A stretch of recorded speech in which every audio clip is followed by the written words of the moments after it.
Hi, I want to talk about buying the dip on the Australian USD this week. The market has a pattern of head and shoulder. You can see the left head, right shoulder.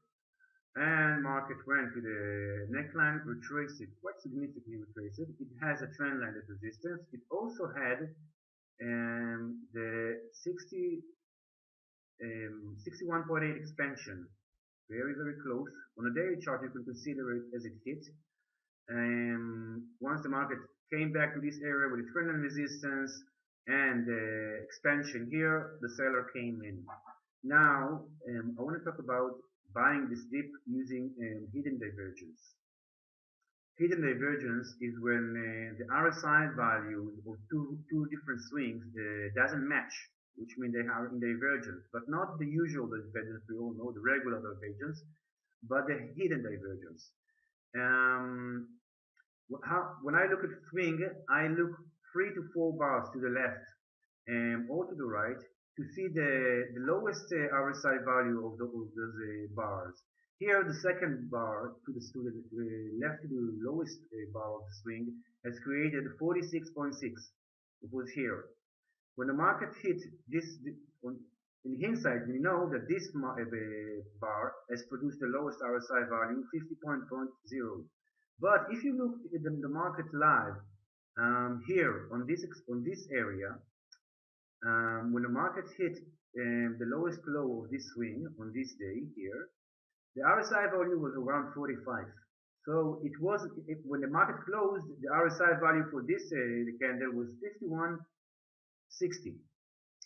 But at the lowest point of the day here, it was 45, lower than this RSI value, this thing. So eventually when the market closed, we didn't got hidden divergence because eventually the RSI value of this swing is 50 and the RSI value of this swing is 46.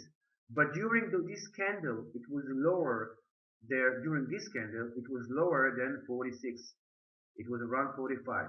Now I call it when the market behaves this way, I call it not HD, hidden divergence, but PHD, predicted hidden divergence, which means I know that I can see it even from this candle here.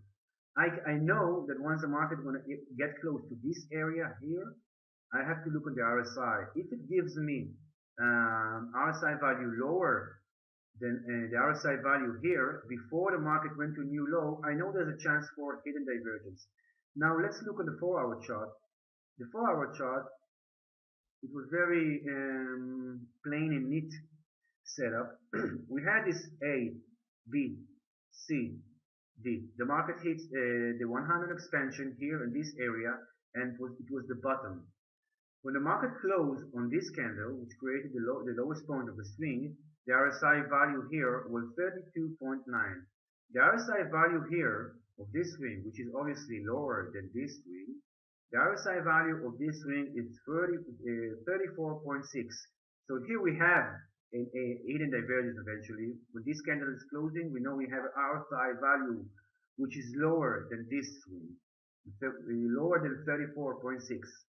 And you can see the trend line here going this way, and the RSI is going opposite. So we have hidden divergence here. We have expansion was hit ABCD, the classic ABCD, and very important, we also have below the trend line support here. And it's very important for me. I like to see trend line support when I see a hidden divergence. Usually it will hold, and if you have good context. And the context here on this trade is the H and shoulder pattern. So I bought this dip. My target for this trade are around, I don't like this head and shoulder pattern. I'm not so sure to go all the way, but in my opinion, we can expect 0.93 to be hit, and I'm holding a hard position that to happen. This pin bar was by itself a interest signal. But this is a different way of looking at the market. That's it. Buying the dip using the Australian USD using the hidden divergence.